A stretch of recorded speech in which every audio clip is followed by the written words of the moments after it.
وَاعْلَمُوا أَنَّمَا غَنِمْتُم مِّن شَيْءٍ فَأَنَّ لِلَّهِ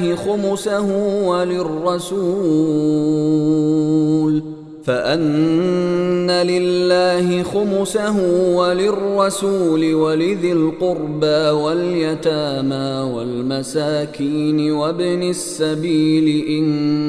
كُنتُمْ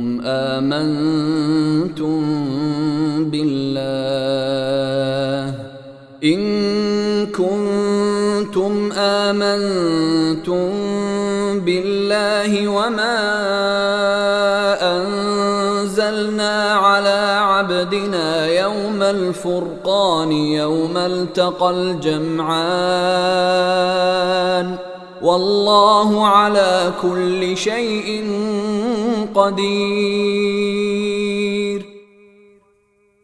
اور مسلمانوں، یہ بات اپنے علم میں لے آؤ کہ تم جو کچھ مال غنیمت حاصل کرو اس کا 5واں حصہ اللہ اور رسول اور ان کے قرابت داروں اور یتیموں اور مسکینوں اور مسافروں کا حق ہے جس کی ادائیگی تم پر واجب ہے، اگر تم اللہ پر اور اس چیز پر ایمان رکھتے ہو جو ہم نے اپنے بندے پر فیصلے کے دن نازل کی تھی، جس دن 2 جماعتیں باہم ٹکرائی تھیں، اور اللہ ہر چیز پر قادر ہے۔ اذ انتم بالعدوة الدنيا وهم بالعدوة القصوى والركب اسفل منكم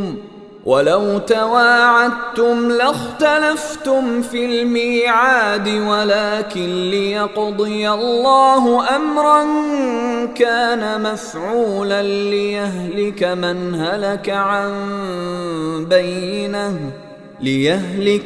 هلك عن بينة ويحيى من حي عن بينة وَإِنَّ اللَّهَ لَسَمِيعٌ عَلِيمٌ۔ وہ وقت یاد کرو جب تم لوگ وادی کے قریب والے کنارے پر تھے اور وہ لوگ دور والے کنارے پر، اور قافلہ تم سے نیچے کی طرف، اور اگر تم پہلے سے لڑائی کا وقت آپس میں طے کرتے تو وقت طے کرنے میں تمہارے درمیان ضرور اختلاف ہو جاتا، لیکن یہ واقعہ کہ پہلے سے طے کیے بغیر لشکر ٹکرا گئے اس لیے ہوا کہ جو کام ہو کر رہنا تھا اللہ اسے پورا کر دکھائے، تاکہ جسے برباد ہونا ہو